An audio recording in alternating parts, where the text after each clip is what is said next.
Hello, friends. This is Dr. Nikunj Vyas, and I'm here to discuss about one of the most important functions, that is showing contrast. This topic is very much helpful to the students of 12th and 11th studying in commerce, arts, and science stream. This lecture is also helpful to the students who are preparing for competitive examinations. This is the second part of the video.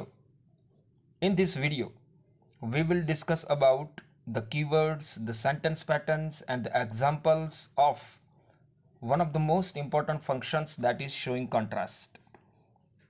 First of all, quick revision કરી લઈએ. જે આની પહેલાંના video લેક્ચરમાં જે આપણે ભણ્યા હતા, જેની વિશે વાત કરી હતી, એના વિશે ઝડપથી આપણે જોઈ લઈએ કે લાસ્ટ પીરિયડમાં સૌથી પહેલાં તો આપણે ભણ્યા હતા કે what is showing contrast function કોને કહેવાય, વોટ ઇઝ કોન્ટ્રાસ્ટ, એના વિશે આપણે એ વાત કરી હતી. ત્યાર પછી એના કીવર્ડ્સ જોયા હતા. બધા જ કીવર્ડ્સ વિશેનું ડિસ્કશન લાસ્ટ વિડીયો લેક્ચરમાં આપણે કર્યું હતું. ત્યારબાદ આપણે સેન્ટેન્સ પેટર્ન પણ જોઈ હતી. ધો, ઓલ્ધો, ઇવન ધો અને ઇવન ઇફ, આ ચાર કીવર્ડ્સની સેન્ટેન્સ પેટર્ન આપણે લાસ્ટ પીરિયડમાં જોઈ હતી. જો તમે લાસ્ટ વિડીયો ન જોયો હોય તો please do watch that video also, જેનાથી આ વિડીયો લેક્ચર સેશનનો એક બ્રિજ બની જાય. હવે આપણે આગળ ડિસ્કશન કરીએ છીએ. વાત કરીએ છીએ આપણે સેન્ટેન્સ પેટર્ન બટ, યટ અને સ્ટીલની. ફરીવાર તમને હું રિપીટ કરી દઉં છું કે યાદ રાખજો કે આ ફંક્શનનો યુઝ બે વિરોધી અર્થ દર્શાવતા વાક્યોને જોડવા માટે થાય છે. એઝ અ કન્જક્શન આ કીવર્ડ્સનો યુઝ આપણે કરીએ છીએ. હવે આપણે વાત કરીએ છીએ બટ, યટ અને સ્ટીલની. તો બટ, યટ અને સ્ટીલ શી રીતે વાક્યમાં વાપરી શકાય, શી રીતે એનો યુઝ થઈ શકે, એના વિશે આપણે વાત કરીએ છીએ. એની માટેની સેન્ટેન્સ પેટર્ન જોઈ લઈએ. બટ, યટ અને સ્ટીલમાં સૌ પ્રથમ ફર્સ્ટ સેન્ટેન્સ આવશે, પ્રથમ વાક્ય આવશે. પછી either but or yet or steel, તમે બટ અથવા તો યટ અથવા તો સ્ટીલ ત્રણમાંથી કોઈ પણ એક વર્ડનો ઉપયોગ કરી શકો છો. ત્યાર પછી આપણે સેકન્ડ સેન્ટેન્સ લખવાનું છે. અહીંયા એક્ઝામ્પલમાં તમે જોઈ શકો છો, Shreya was smart but she could not achieve the first rank. તો અહીં જોઈ શકો છો, Shreya was smart, that is the first sentence. Second sentence છે she could not achieve first rank. તો આ બંને વાક્યો તમે જોશો, એનો અર્થ સમજવાનો પ્રયત્ન કરશો તો તમને સમજાશે કે શ્રેયા છે એ સ્માર્ટ હતી. હવે જે સ્ટુડન્ટ સ્માર્ટ હોય છે એનો રેન્ક આવવો જોઈએ, પરંતુ એનો રેન્ક ન આવ્યો. જો first rank she could not achieve. તો આ બંને વિરોધી અર્થ દર્શાવતા વાક્યોને જોડવા માટે મેં અહીંયા બટનો ઉપયોગ કર્યો છે. તમે એની જગ્યાએ યટનો યુઝ પણ કરી શકો. You can also use steel. તમે કોઈ પણ વર્ડનો યુઝ કરીને આ સેન્ટેન્સ જોડી શકો છો. બીજા કેટલાક એક્ઝામ્પલ્સ તમને સ્ક્રીન ઉપર દેખાતા હશે. બરાબર ધ્યાનપૂર્વક એ રીડ કરો. હું પણ રીડ કરું છું, મારી સાથે સાથે મનમાં રીડ કરો. Kripal was fast. જુઓ અહીંયા કૃપાલ ફાસ્ટ હતો. Yet he could not win the race. છતાં પણ એ રેસ જીતી શક્યો નહીં. સામાન્ય રીતે એવું જોઈએ છીએ કે જે ફાસ્ટ હોય એ રેસ જીતે, પરંતુ જો અહીંયા તો પરિણામ વિરોધી મળ્યું છે અને કે એ રેસ ન જીતી શક્યો. તો આ બંને વિરોધી અર્થ દર્શાવતા વાક્યો છે ને એને જોડવા માટે આપણે અહીંયા યટનો યુઝ કર્યો છે. થર્ડ સેન્ટેન્સ જોઈ લઈએ આપણે. Rakesh and Kamlesh worked hard. અહીંયા રાકેશ અને કમલેશે ખૂબ હાર્ડવર્ક કર્યું, ખૂબ મહેનત કરી. Steel they failed in exam. છતાં પણ એ એક્ઝામમાં ફેલ થયા. જો સામાન્ય રીતે એવું જોવા મળે છે કે જે સ્ટુડન્ટ્સ મહેનત કરતા હોય છે, હાર્ડવર્ક કરતા હોય છે, એને સારું પરિણામ મળવું જોઈએ, પરંતુ અહીંયા વિરોધી પરિણામ મળ્યું છે, પાસ ન થઈ શક્યા. તો આ બંને વિરોધી અર્થો દર્શાવતા વાક્યોને જોડવા માટે we have used but, yet and steel. તમે ત્રણમાંથી કોઈ પણ એક વર્ડનો યુઝ કરીને you can make the sentence, you can prepare the sentence. હવે આપણે આગળ વાત કરીએ છીએ. હવે આપણે જે સેન્ટેન્સ પેટર્ન જોવાની છે એ દેટ ઇઝ ઓફ હાવેવર. તમને સ્ક્રીન ઉપર સેન્ટેન્સ પેટર્ન દેખાતી હશે. બરાબર સ્ટડી કરો એને. હાવેવર વાળા વાક્યની અંદર સૌ પ્રથમ હાવેવર તમારે લખવાનું હોય છે, મૂકવાનું હોય છે. ત્યાર પછી ફર્સ્ટ સેન્ટેન્સ આવે છે, પણ અહીંયા ફર્સ્ટ સેન્ટેન્સની શરૂઆત તમારે કરવાની હોય છે એડજેક્ટિવથી, વિશેષણથી. ત્યાર પછી સબ્જેક્ટ લખવાનો છે અને પછી વર્બ લખવાનું છે. જો અહીંયા adjective, subject plus verb, that will become the first sentence. એ પ્રથમ વાક્ય બનશે. ત્યાર પછી you have to put comma, અલ્પવિરામ મૂકવાનું છે. Then second sentence. અહીંયા તમને તમારી સ્ક્રીન ઉપર વાક્ય દેખાતું હશે, બરાબર સ્ટડી કરો. હાવેવર સ્માર્ટ શ્રેયા વોઝ, જો જે લાસ્ટ સેન્ટેન્સ આપણે જોયું હતું બટ યટ સ્ટીલમાં, અને એ જ સેન્ટેન્સ આપણે જોયું હતું ધો, ઓલ ધો, ઇવન ધો, ઇવન ઇફમાં. આપણે સેન્ટેન્સ સેમ જ રાખીએ છીએ, જેનાથી ક્યાં ચેન્જ થાય છે તમને એ સ્પષ્ટતાપૂર્વક દેખાઈ જાય, જેનાથી તમે યુ કેન ડિફરન્શિએટ કે અહીંયા કઈ સેન્ટેન્સ પેટર્નમાં વર્ડિંગ્સ કેવી રીતે એ મૂકવાનું હોય છે. કારણ કે આપણે ઓવરઓલ એક્ઝામમાં લખવાનું હોય છે, અને જ્યારે આપણે એક્ઝામ માટે કોઈ પ્રિપરેશન કરતા હોઈએ છીએ, at that time we must be aware કે એનું વર્ડિંગ્સ કઈ રીતે આવશે, કયો શબ્દ ક્યાં આવશે, એ જાણવું આપણી માટે ખૂબ જ જરૂરી પડે છે. એટલા માટે આ ખાસ આપણે શીખવું પડે કે હાવેવરમાં શરૂઆતમાં હાવેવર મૂકવાનું છે, પછી ફર્સ્ટ સેન્ટેન્સ છે. ફર્સ્ટ સેન્ટેન્સ મેં અહીંયા એવું એફએસ એવું લખ્યું નથી, એટલા માટે નથી લખ્યું કારણ કે સામાન્ય રીતે હું તમને એફએસ કહું ત્યારે તમારે એ જાતે સમજી જવાનું હોય છે કે FS that means subject plus verb plus object એવું હોય. પરંતુ અહીંયા ફર્સ્ટ સેન્ટેન્સની સેન્ટેન્સ પેટર્ન થોડી અલગ છે, એટલા માટે મેં આખી જ સેન્ટેન્સ પેટર્ન લખી છે કે પહેલાં આપણે હાવેવર પછી તરત જ એડજેક્ટિવ મૂકીએ છીએ, પછી સબ્જેક્ટ મૂકીએ છીએ, પછી વર્બ મૂકીએ છીએ, પ્લસ કોમા, અને પછી સેકન્ડ સેન્ટેન્સ લખ્યું એટલે તમને ખ્યાલ જ આવી જાય કે એમાં પહેલાં શરૂઆત સબ્જેક્ટથી થતી હશે, પછી વર્બ આવશે, પછી ઓબ્જેક્ટ આવશે, પછી અધર વર્ડ્સ જો લખવા હોય તો આપણે લખી શકીએ છીએ. તો અહીંયા વાક્ય બનશે હાવેવર સ્માર્ટ શ્રેયા વોઝ. જો સ્માર્ટ ઇઝ એન એડજેક્ટિવ, પછી લખ્યું છે શ્રેયા દેટ ઇઝ સબ્જેક્ટ, અને was that is the verb, અને પછી આપણે કોમા કર્યું છે, અને પછી સેકન્ડ સેન્ટેન્સ ડાયરેક્ટ જોડી દીધું છે, she could not achieve the first rank. તો આ રીતે એ હાવેવરની સેન્ટેન્સ પેટર્ન આવે છે. પ્રેક્ટિસ કરવા માટે બાકીના બે સેન્ટેન્સીસ અહીંયા મેં લખ્યા છે, બરાબર ધ્યાનથી વાંચો.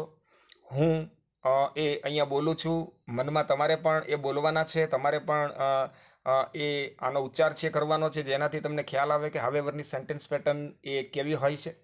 તો જો હાવેવર ફાસ્ટ કૃપાલ વોઝ, જે સેન્ટેન્સ આપણે બટ યટ સ્ટીલમાં વાપર્યું હતું એનું જ અહીંયા રિપીટેશન કરીએ છીએ. However fast Kripal was, he could not win the race. જો તમે જોઈ શકો છો કે કૃપાલ ફાસ્ટ હતો, છતાં પણ જો અહીંયા બધા શબ્દોનો અર્થ સમાન જ થાય છે, છતાં પણ એ રેસ જીતી શક્યો નહીં. However hard Kamlesh and Rakesh work, જો અહીંયા હાવેવર પછી મેં લખ્યું છે hard, that is an adjective, એ વિશેષણ છે. પછી લખ્યું છે Kamlesh and Rakesh, that is subject, plural subject છે. તો અહીંયા Rakesh and Kamlesh are the subjects. Work that is the verb, અહીંયા એ સિમ્પલ પાસ્ટ ટેન્સનું વર્બ છે કારણ કે ઈડી લાગાડેલું છે. પછી સેકન્ડ સેન્ટેન્સ લખ્યું છે આપણે, દે ફેઇલ્ડ ઇન ધ એક્ઝામ. તો આ રીતે you can prepare the sentences using however. બરાબર ધ્યાન રાખવાનું છે. ફરીવાર તમને હું રિપીટેશન કરું છું કે હાવેવર પછી હંમેશા એડજેક્ટિવ આવે છે, એ તમારે ધ્યાન રાખવાનું છે. હવે આપણે આગળની સેન્ટેન્સ પેટર્ન જોઈએ છીએ. જે નેક્સ્ટ સેન્ટેન્સ પેટર્ન જોવી છે that is the sentence pattern of as. બધા જ શબ્દોનો અર્થ સમાન છે, છતાં પણ એવો જ અર્થ થશે, પરંતુ સેન્ટેન્સ પેટર્ન થોડી અલગ છે. આ એઝની સેન્ટેન્સ પેટર્ન એ આપણે હાવેવરની સેન્ટેન્સ પેટર્નને ધ્યાનમાં રાખીને શીખવાનો પ્રયત્ન કરીશું, જેનાથી તમને ખ્યાલ આવે કે બંને સેન્ટેન્સ પેટર્ન ક્યાં કોમન છે અને ક્યાં ડિફરન્ટ છે. કારણ કે એ આપણે જોઈએ તો જ આપણને ખ્યાલ આવે કે એમાં કોમન એલિમેન્ટ્સ ક્યાં ક્યાં છે અને ડિફરન્ટ એલિમેન્ટ્સ ક્યાં ક્યાં છે, જેનાથી આપણે ઇઝીલી યાદ રાખી શકીએ છીએ. જુઓ, એઝની જે સેન્ટેન્સ પેટર્ન છે એમાં શરૂઆત એડજેક્ટિવથી થાય છે પ્લસ એઝ. તો હાવેવર અને એઝમાં ફરક એ છે કે હાવેવરની સેન્ટેન્સ પેટર્નમાં પહેલા હાવેવર આવે છે અને પછી એડજેક્ટિવ આવે છે. અહીંયા શરૂઆત જ એડજેક્ટિવથી થાય છે અને પછી એઝ આવે છે. So this is the difference between the sentence pattern of however and as. તો પહેલા એડજેક્ટિવ આવે છે, પછી એઝ લખવાનું છે, પછી સબ્જેક્ટ છે અને પછી વર્બ છે. See this is the first sentence. ત્યાર પછી કોમા છે અને પછી સેકન્ડ સેન્ટેન્સ છે.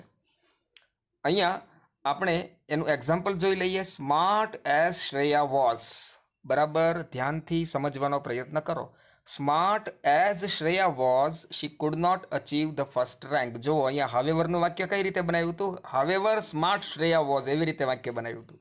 આઈ am repeating the sentence once more. However smart Shreya was, એવી રીતે વાક્ય બનાવ્યું હતું. જ્યારે અહીંયા એઝનું વાક્ય બનશે smart as Shreya was, she could not achieve the first rank. તો આવી રીતે એઝનું સેન્ટેન્સ પ્રિપેર કરી શકાય છે. બાકીના બીજા બે એક્ઝામ્પલ્સ આપ્યા છે, એ હું અહીંથી વાંચું છું, તમે પણ એ મારી સાથે મનમાં વાંચજો. કે fast as Kripal ran, he could not win the race. Hard as Rakesh and Kamlesh worked, they failed in the exam. તો તમે આ બધા જ એક્ઝામ્પલ્સ છે એ હાવેવર અને એઝના જ્યારે કરતા હો એવા સમયે તમને એ ખબર હોવી જોઈએ કે what is the difference between the sentence pattern of however and as, જેનાથી એ તમને ભવિષ્ય ભૂલાઈ ન જાય. એક્ઝામમાં ક્વેશ્ચન પૂછાય તો easily you can give the answer. So this is the sentence pattern of as. હવે આપણે જોઈએ છીએ sentence pattern of in spite of or despite of. બંનેને સાથે એટલા માટે રાખ્યા છે કારણ કે ઇન્સ્પાઇટ ઓફ અને ડિસ્પાઇટ ઓફ બંનેની સેન્ટેન્સ પેટર્ન સેમ છે, સિમિલર છે, એટલા માટે આપણે બંનેને સાથે રાખ્યા છે. ઇન્સ્પાઇટ ઓફ અને ડિસ્પાઇટ ઓફની અલગ અલગ બે સેન્ટેન્સ પેટર્ન આપણે જોવાના છીએ. બંને સેન્ટેન્સ પેટર્નમાંથી ફર્સ્ટ સેન્ટેન્સ પેટર્ન હું અહીંથી પ્રેઝન્ટ કરું છું. ઇન્સ્પાઇટ ઓફ ડિસ્પાઇટ ઓફની સેન્ટેન્સ પેટર્નમાં સૌથી પહેલાં સેન્ટેન્સની શરૂઆત થશે ઇન્સ્પાઇટ ઓફ લખો અથવા તો ડિસ્પાઇટ ઓફ લખો, બેમાંથી કોઈ પણ કીવર્ડ યુ કેન રાઇટ. ત્યાર પછી આપણે લખવાનું છે રિલેટિવ પ્રોનાઉન. અહીંયા તમને એવો પ્રશ્ન થશે કે આ રિલેટિવ પ્રોનાઉન શું છે? તો રિલેટિવ પ્રોનાઉનનો અર્થ થાય છે સંબંધક સર્વનામ. તો તમે બધા સર્વનામથી પરિચિત છો. I, we, you, he, she, it, they, these are the pronouns. આ બધા પ્રોનાઉન છે. તો હવે સંબંધક સર્વનામ દેટ ઇઝ રિલેટિવ પ્રોનાઉન કોને કહેવાય? તો આઈનું રિલેટિવ પ્રોનાઉન થાય છે માય, વીનું રિલેટિવ પ્રોનાઉન થાય છે અવર, યુનું રિલેટિવ પ્રોનાઉન થાય છે યોર, પ્લુરલમાં પણ યુનું રિલેટિવ પ્રોનાઉન સેમ યોર જ થશે, હીનું રિલેટિવ પ્રોનાઉન થશે હિઝ, શીનું રિલેટિવ પ્રોનાઉન થશે હર, ઇટનું રિલેટિવ પ્રોનાઉન થશે ઇટ્સ અને ધેયનું રિલેટિવ પ્રોનાઉન થશે ધેર.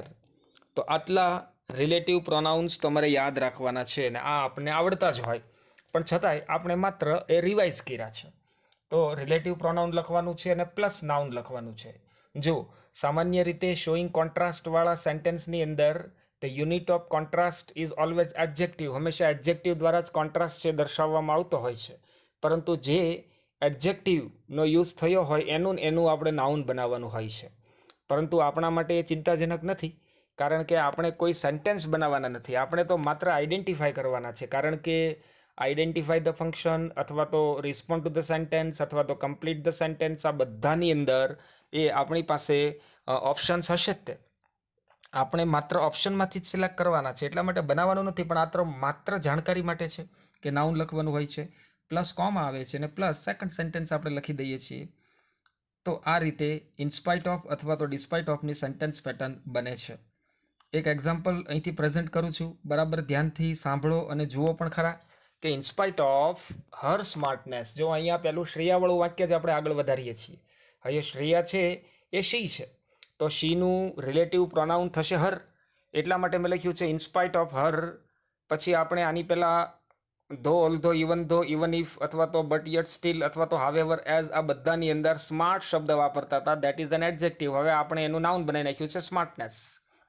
તો વાક્ય બન્યું છે in spite of her smartness, this is the first sentence, comma, Shreya could not achieve the first rank. તો આવી રીતે you can prepare the sentence of in spite of. તમારે ડિસ્પાઇટ ઓફથી આનું જ વાક્ય બનાવવું હોય તો ઇન્સ્પાઇટ ઓફની જગ્યાએ માત્ર ડિસ્પાઇટ ઓફ લખી દેવાનું હોય. વાક્ય બની જશે despite of her smartness, Shreya could not achieve the first rank. હવે આપણે એના એક્ઝામ્પલ્સ જોઈ લઈએ બીજા કે despite of his fatness, Krupal could not win the race. I am repeating, despite of his fastness, Krupal could not win the race. તો આ થઈ ફર્સ્ટ સેન્ટેન્સ પેટર્ન. હવે આપણે જોઈએ છીએ second sentence pattern. First sentence pattern અને second sentence પેટર્નમાં થોડા ઘણા ચેન્જીસ છે. ક્યાં ચેન્જીસ છે એ પહેલાં હું તમને સેન્ટેન્સ પેટર્ન કહી દઉં છું, પછી આપણે એના ડિફરન્સીસ ડિસ્કસ કરીએ છીએ જેનાથી તમને યાદ રાખવામાં સરળતા રહે. ઇન્સ્પાઇટ ઓફ ડિસ્પાઇટ ઓફની બીજી વાક્ય રચના, જેમાં શરૂઆત થાય છે ઇન્સ્પાઇટ ઓફ અથવા તો ડિસ્પાઇટ ઓફથી, પ્લસ આવશે relative pronoun, plus being, plus adjective, plus second sentence. આ રીતે એની સેન્ટેન્સ પેટર્ન આવશે. બરાબર યાદ રાખીએ ઇન્સ્પાઇટ ઓફ અને ડિસ્પાઇટ ઓફની વાક્ય રચનામાં શું ડિફરન્સીસ છે. તો પહેલાં તો રિલેટિવ પ્રોનાઉન બંનેમાં છે એટલે કોમન છે. હવે જો અહીંયા ડિસ્પાઇટ ઓફ ઇન્સ્પાઇટ ઓફની બીજી વાક્ય રચનામાં બીઇંગનો ઉપયોગ કરીએ છીએ, જે પ્રથમ વાક્ય રચનામાં ઉપયોગ નહોતા કરતા. અહીંયા આપણે એડજેક્ટિવનો યુઝ કરીએ છીએ, જે પ્રથમ વાક્ય રચનામાં નાઉનનો યુઝ કરતા હતા. That means if you don't want to put noun, તો તમારે જે એડજેક્ટિવ ઓલરેડી જે હોય જ છે વાક્યમાં ઓલરેડી, તો એની પહેલાં તમારે બીઇંગ મૂકી દેવાનું, એટલે પછી એડજેક્ટિવનું નાઉન બનાવવાની જરૂરિયાત રહેશે નહીં. તો વાક્ય આવી રીતે બની જશે: in spite of her being smart, Shreya could not achieve the first rank. જો આપણે આની પહેલાં જે સેન્ટેન્સ લખ્યું હતું એમાં in spite of her smartness એવું લખ્યું હતું. તો હવે જો તમારે સ્માર્ટ જે એડજેક્ટિવ આપેલું છે એનું સ્માર્ટનેસ તમને ન આવડતું અથવા તો તમારે ન બનાવવું હોય, તો તમે એડજેક્ટિવ સ્માર્ટની આગળ બીંગ લખી દો, તો પછી એનું નાઉન બનાવવાની જરૂરિયાત રહેશે નહીં. વાક્ય બની જશે: in spite of her being smart, Shreya could not achieve the first rank. આનું આ જ વાક્ય if you want to prepare from using despite of, તો તમે વાક્ય બનાવી શકો: despite of her being smart, Shreya could not achieve the first rank. બીજા સેન્ટેન્સ જોઈ લઈએ છીએ આપણે: despite of his being fast, Kripal could not win the race. અથવા તો in spite of his being fast, Kripal could not win the race. તો જો આ બંનેની સેન્ટેન્સ પેટર્ન થઈ. અહીંયા આપણે ઇનસ્પાઇટ ઓફ અને ડિસ્પાઇટ ઓફની બે વાક્ય રચનાઓ શીખ્યા છીએ. તો અહીંયા શોઈંગ કોન્ટ્રાસ્ટના બધા જ કીવર્ડ્સ ફિનિશ થાય છે. ફરીવાર હું બધા જ કીવર્ડ્સ રિપીટ કરું છું, જેનાથી તમને પણ યાદ રાખવામાં સરળતા રહે. સૌથી પહેલાં શરૂઆતમાં આપણે 4 કીવર્ડ જોયા હતા: ધો, ઓલ્ધો, ઇવન ઇફ. ચારે સાથે એટલા માટે બોલ્યો છું કારણ કે ચારેની સેન્ટેન્સ પેટર્ન સેમ છે. પછી સેકન્ડ પેર આવી હતી, that is but yet steel, જે ત્રણેયની સેન્ટેન્સ પેટર્ન સેમ છે. ત્યાર પછી આપણે જોયું હાવેવર, ત્યાર પછી આપણે જોયું એઝ, પછી ઇનસ્પાઇટ ઓફ એન્ડ ડિસ્પાઇટ ઓફ. આટલી સેન્ટેન્સ પેટર્ન્સ આપણે જોઈ છે. હવે આપણે જોઈએ છીએ કે એક્ઝામમાં જે રીતે પૂછાય છે, 3 પ્રકારની એક્સરસાઇઝ પૂછાય છે, ત્રણેયના એક સેન્ટેન્સ આપણે એ એક્સરસાઇઝમાં કરીશું, જેનાથી આપણે ખ્યાલ આવે કે આ ટોપિક એ એક્ઝામમાં કઈ રીતે પૂછાઈ શકે. તો અહીંયા પહેલા પ્રકારનો જે ક્વેશ્ચન પૂછાય છે, that is called identify the function. અહીંયા માત્ર એક્સરસાઇઝના પર્પઝથી અથવા તો એક્ઝામમાં કઈ રીતે પૂછાય છે એના પર્પઝથી જ મૂક્યું છે, કારણ કે તમને અહીંયા જવાબની તો ખબર જ હશે કે આપણે શોઈંગ કોન્ટ્રાસ્ટ ભણીએ છીએ, એટલે અહીંયા જવાબમાં શોઈંગ કોન્ટ્રાસ્ટ જ આવવાનો છે, એ તો તમને ખ્યાલ જ છે. પરંતુ આ તો માત્ર તમને ખ્યાલ આવે કે એક્ઝામમાં કઈ રીતે પૂછાય છે, એટલા માટે આ વાક્ય મૂક્યું છે. કે જો આ સેન્ટેન્સ આપ્યું છે: attentive as Sneha was, she could not grasp the topic. તો આમાં આઈડેન્ટિફાઈ ધ ફંક્શન, આમાં કયો ફંક્શન વપરાયો છે? તો સૌથી પહેલાં તો આપણે વાક્ય વાંચીએ એટલે તરત જ આપણે કીવર્ડ્સ આપણી સામે આવી જાય કે અહીંયા કીવર્ડ તરીકે એઝ વપરાયો છે. એટલે મને તરત ખબર પડી ગઈ કે એઝ છે એ શોઈંગ કોન્ટ્રાસ્ટ છે. તો અહીંયા ઓપ્શન ડી છે, એમાં શોઈંગ કોન્ટ્રાસ્ટ આપેલો છે. તો એટલા માટે એ શોઈંગ ટાઈમ સાચો જવાબ નહીં આવે. બી શોઈંગ પર્પઝ સાચો જવાબ નથી. સી શોઈંગ રિઝલ્ટ સાચો જવાબ નથી. અહીંયા સાચો જવાબ થશે શોઈંગ કોન્ટ્રાસ્ટ, કારણ કે એસ છે that is the keyword of showing contrast. એટલા માટે મેં ઓપ્શન ડી છે એ સિલેક્ટ કર્યો છે. તો આ રીતે તમે આઈડેન્ટિફાઈ ધ ફંક્શનની કોઈ એક્સરસાઇઝ પૂછાય તો એક્ઝામમાં સરળતાથી સરસ રીતે સોલ્વ કરી શકો છો. હવે બીજા પ્રકારની જે ક્વેશ્ચન પેટર્ન પૂછાય છે એક્ઝામમાં એની વાત કરી લઈએ. તો બીજો પ્રકાર પૂછાય છે રિસ્પોન્ડ ટુ ધ સેન્ટેન્સ. એમાં જુઓ, તમને એક સેન્ટેન્સ આપ્યું છે, નીચે એ ડાયલોગનું એ બીજો કોઈ વ્યક્તિ ડાયલોગ બોલે છે, જવાબ આપવાનો છે, ત્યાં ખાલી જગ્યા છે, અને જવાબ પછી જુઓ તમે જોઈ શકો છો કે ક્યાં ફંક્શનનો યુઝ કરીને તમારે જવાબ આપવાનો છે. તો જો અહીંયા એક્ઝામ્પલ આપ્યું છે Kavya, did Kohli hit the century. હવે એને જવાબ આપે છે પ્રાર્થના. હવે પ્રાર્થના શું જવાબ આપે છે એ તમારે સિલેક્ટ કરવાનો છે એ, બી, સી અને ડીમાંથી. પરંતુ યાદ રાખવાનું છે બ્રેકેટ, કે અહીંયા શોઈંગ કોન્ટ્રાસ્ટ એવું બ્રેકેટમાં લખ્યું છે. એટલે એ, બી, સી, ડીમાંથી જે સાચો જવાબ હોય કે શોઈંગ કોન્ટ્રાસ્ટનો હોય એ તમારે અહીંયા જવાબમાં લખવાનો થાય. તો જોઈએ આપણે બધા જ ઓપ્શન ચેક કરતા જઈએ. પહેલો ઓપ્શન છે yes, Kohli hit the century. તો અહીંયા પ્રશ્ન એવો પૂછ્યો છે કાવ્યાએ, પ્રાર્થનાને પ્રશ્ન પૂછ્યો છે કે કોહલીએ સેન્ચુરી હિટ કરી. તો અહીંયા પ્રાર્થના જવાબ આપે છે yes, Kohli hit the century. હા, કોહલીએ સેન્ચુરી કરી. તો જો આ પહેલી દ્રષ્ટિએ જોઈએ તો જવાબ સાચો લાગે કે પ્રશ્ન પૂછ્યો છે કે કોહલીએ સેન્ચુરી કરી, તો જવાબ યસ, હા, કોહલીએ સેન્ચુરી કરી. પરંતુ અહીંયા આપણી પાસે લિમિટેશન એ છે કે શોઈંગ કોન્ટ્રાસ્ટ જેમાં આવતો હોય એ જ જવાબ આપણી માટે સાચો. એટલે જો અહીંયા શોઈંગ કોન્ટ્રાસ્ટનો એક પણ કીવર્ડ નથી, એટલા માટે ઓપ્શન એ આપણી માટે સાચો નથી. હવે ઓપ્શન બી જોઈએ, Kohli played well enough to hit the century. તો જો અહીંયા આપણે કીવર્ડ્સ જોઈએ તો ઇનફ ટુ એ કીવર્ડ છે. હવે ઇનફ ટુ કીવર્ડ છે એ શોઈંગ રિઝલ્ટના છે, શોઈંગ કોન્ટ્રાસ્ટના નથી. તો આપણે તો અહીંયા બ્રેકેટમાં શોઈંગ કોન્ટ્રાસ્ટ આપેલું છે કે એ શોઈંગ કોન્ટ્રાસ્ટ મુજબ જવાબ સાચો હોવો જોઈએ, તો ઓપ્શન બી પણ અહીંયા ખોટો થાય. હવે ઓપ્શન સી જોઈએ. As Kohli played well he could not hit the century. તો અહીંયા જો કીવર્ડ એઝ આપેલો છે. હા, એઝ છે એ શોઈંગ કોન્ટ્રાસ્ટનો કીવર્ડ છે, તો આ જવાબ હોઈ શકે. પરંતુ તરત જ મને સેન્ટેન્સ પેટર્ન યાદ આવી ગઈ કે ભાઈ એઝ વાળી સેન્ટેન્સ પેટર્ન છે એ સૌથી પહેલાં એમાં એડજેક્ટિવ આવે, પછી એઝ આવે, પછી સબ્જેક્ટ આવે, પછી વર્બ આવે. તો અહીંયા તો જો શરૂઆતમાં જ એઝ આપેલો છે, તો આ એ સેન્ટેન્સ પેટર્ન ખોટી છે, એટલા માટે આ જવાબ પણ સી ખોટો થશે. હવે આપણે ઓપ્શન ડી જોઈ લઈએ કે however aggressive Kohli played he could not hit the century. તો જો અહીંયા હાવેવર કીવર્ડ પણ શોઈંગ કોન્ટ્રાસ્ટનો છે, તો સેન્ટેન્સ પેટર્ન જોઈએ. હાવેવરની સેન્ટેન્સ પેટર્નમાં પહેલાં હાવેવર આવે છે, તો છે અહીંયા હાવેવર. પછી aggressive is an adjective, adjective આવે તો અહીંયા એડજેક્ટિવ છે.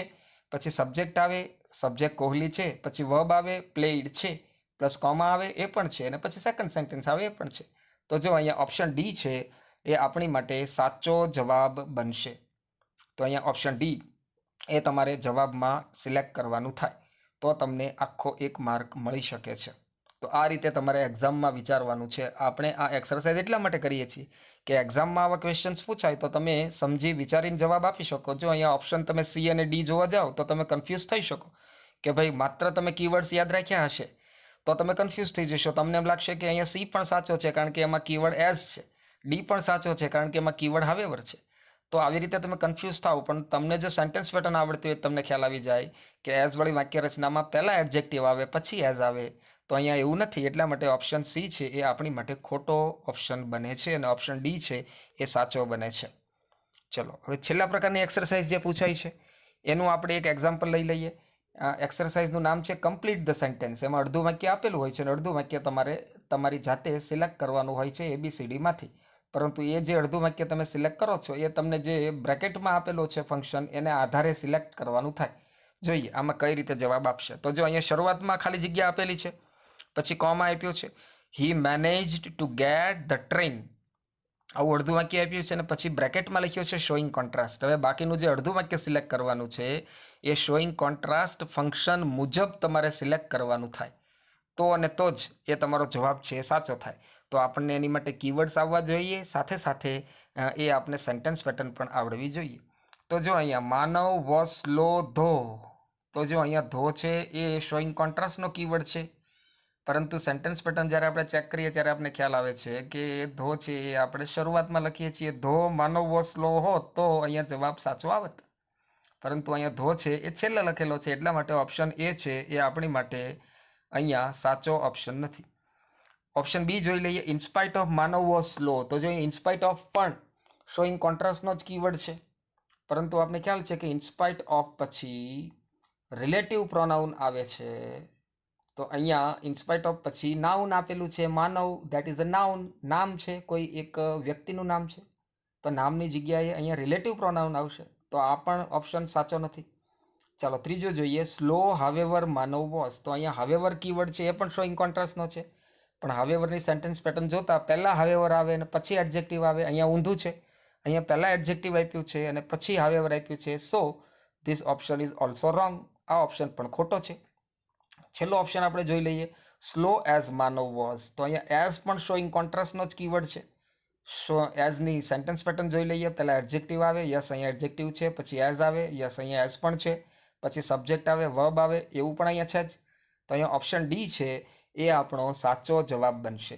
તો જો ઘણી વખત તમને કન્ફ્યુઝ કરવા માટે 4 ઓપ્શન્સ છે સરખા જેવા જ મૂકીએ, કીવર્ડ્સ પણ બધામાં હોય જ શોઈંગ કોન્ટ્રાસ્ટના અથવા તો જે ફંક્શન પૂછાય એના, તો એવા સમયે if you know the sentence pattern or if you remember the sentence pattern than and then you can give the answer. એટલા માટે સેન્ટેન્સ પેટર્ન તૈયાર કરવી, પાકી કરવી ખૂબ જરૂરી છે. તો અહીંયા ઓપ્શન ડી છે એ આપણી માટે સાચો જવાબ બનશે. તો આ 3 રીતે તમને ક્વેશ્ચન્સ એક્ઝામમાં પૂછાય છે.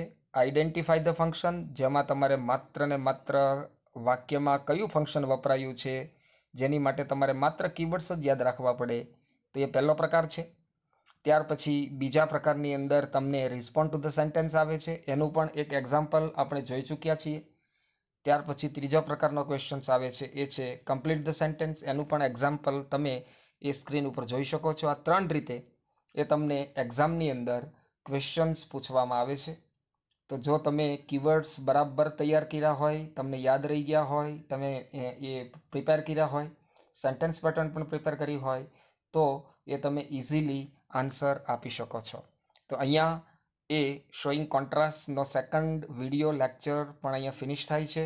અને અહીંયા શોઈંગ કોન્ટ્રાસ્ટના જે કીવર્ડ્સ છે, જે સેન્ટેન્સ પેટર્ન છે, એક્ઝામ્પલ્સ છે, એ બધું જ એ જે ભણવાનું છે, જે ટીચિંગ છે મારું, એ અહીંયા ફિનિશ થાય છે. તમારે આના બધા જ કીવર્ડ્સ યાદ રાખવાના છે, સેન્ટેન્સ પેટર્ન યાદ રાખવાની છે, એક્ઝામ્પલ્સ યાદ રાખવાના છે, અને આની પ્લેન્ટી ઓફ પ્રેક્ટિસ કરવાની છે, જેનાથી you can achieve huge success in your exam. તમે જે આ લેક્ચર સરસ રીતે ભણ્યા છો એના માટે thank you very much for watching. નવા કોઈ ટોપિક સાથે, નવા લેક્ચર સાથે એ આપણે ફરીથી મળીશું. ત્યાં સુધી સરસ રીતે તૈયારી કરતા રહો, ભણતા રહો, વાંચતા રહો.